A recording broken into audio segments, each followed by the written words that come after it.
राजीव साहब, आपका स्टूडियो में इस्तकबाल है, आपका खैर मकदम करते हैं।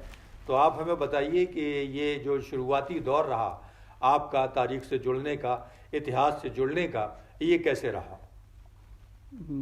मैं तो केवल क्यूरियस था कि भारत देश में क्या हो रहा है इसके बारे में कुछ जानकारी हासिल कर सकूं। रिसर्च असिस्टेंट के तौर पे दूसरे लोगों के लिए काम किया करता था। सो मैंने अपने खुद के लिए काम शुरू कर दिया और इतिहास पढ़ने लगा। तो इस तरह से जब इतिहास में अपनी खुद की मर्जी से आया था तो मुझे बहुत सारी नई चीज़ें देखने को मिली जो कि हमारी टेक्स्ट बुक्स में नहीं लिखी हुई थी। टेक्स्ट बुक्स वाली हिस्ट्री तो मैंने कभी पढ़ी नहीं थी। स्कूल में कक्षा 8 के बाद हमें इतिहास पढ़ने की ज़रूरत नहीं थी उन दिनों में, और मैं इतिहास का शुरुआती विद्यार्थी भी नहीं था। और मैंने अपनी रिसर्च भी एक सोशियोलॉजिस्ट के साथ की, ना कि एक हिस्टोरियन के साथ। तो पूरा का पूरा जो था ये कहिए सेल्फ एफर्ट के कारण मैं हिस्ट्री को स्टडी कर रहा था। और मैंने पाया कि बहुत सारे लोगों का इंटरेस्ट था कि वो हिस्ट्री में किताबों में जो लिखा होता है उसके अलावा भी कुछ जानकारी ले सके, पर वो जानकारी पुख्ता होना बहुत ज़रूरी है। वो जानकारी जैसे पुराने ज़माने में सत्य कथा करके आया करता था, तो मुझे लगा कि इतिहास भी सत्य कथा ही होनी चाहिए। इतिहास में हम किंवदंतियों को नहीं बता सकते, हमें अलग अलग स्रोतों का इस्तेमाल करके जो सच बिल्कुल कहानी है, जो साइंटिफिकली करेक्ट है, वो चीज़ हमें लोगों के साथ आपने बहुत उम्दा बात कही, साइंटिफिकली करेक्ट है। और हम इस बात को भूल जाते हैं कि इतिहास में जो हो चुका है वो हो चुका है। आप उसमें किसी भी तरह का बदलाव नहीं कर सकते। अगर बदलाव करेंगे तो हमारी नीयत पर उसका शक जाता है। देखा ही जा रहा है, आप पंजाब यूनिवर्सिटी से वाबस्ता हैं, आपका संबंध पंजाब यूनिवर्सिटी के डिपार्टमेंट ऑफ हिस्ट्री से, और आप वहाँ प्रोफेसर हैं। तो जाहिर है एक उस्ताद की हैसियत से, एक अध्यापक की हैसियत से, जब आज के माहौल में आप बच्चों को पढ़ाते हैं और उनसे हिस्ट्री के साथ जब उनसे रिलेट करते हैं, तो आप क्या महसूस करते हैं, क्या बदलाव देखने को मिलता है? जो सबसे बड़ा बदलाव आया है पिछले कुछ सालों में, करीब 10-12 सालों में, वो ये है कि हमें इतिहास के बारे में बहुत सारे ओरिजिनल सोर्सेज मिलना शुरू हो गए।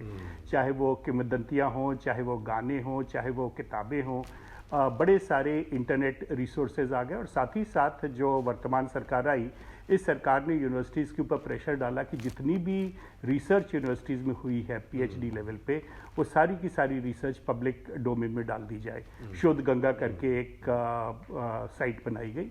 तो मैं अपने विद्यार्थियों को यही कहता हूँ कि भाई, यदि तुम्हारे पास दुनिया की सारी जानकारी अब उपलब्ध है तो पढ़ते क्यों नहीं हो?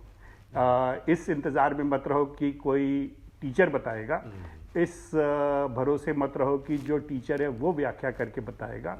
आप स्वयं कोशिश करें और अपने विवेक के अनुसार जो समझ में आता है सो आप वो अपना अंदाज़ा लगाइए कि इतिहास में क्या हुआ था। हाँ, ये ज़रूर है कि जो भी आप बात कहते हैं उसके लिए आपके पास एविडेंस होना चाहिए।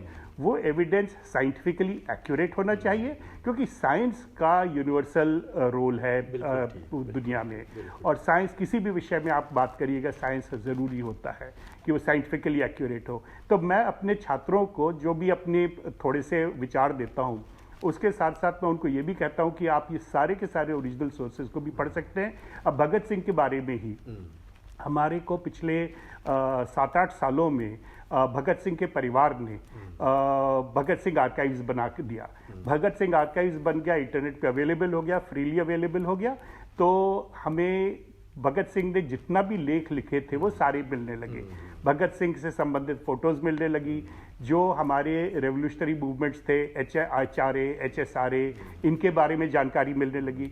जैसे HRA के बारे में था कि सन 24 में वो इसलिए बन रही थी क्योंकि लोग बड़े दुखी थे नॉन कोऑपरेशन मूवमेंट के ख़त्म हो जाने से। गांधी जी ने उसको अपने आप ही एक दिन मूवमेंट को वापस ले लिया था और कांग्रेस में फूट पड़ चुकी थी। कांग्रेस में जो फूट पड़ी थी, इसमें दो पक्ष हो गए। एक पक्ष था जो गांधी के साथ खड़ा था और एक पक्ष था जो विपक्ष में था, जिसमें मोतीलाल नेहरू, चित्तरंजन दास वगैरह थे।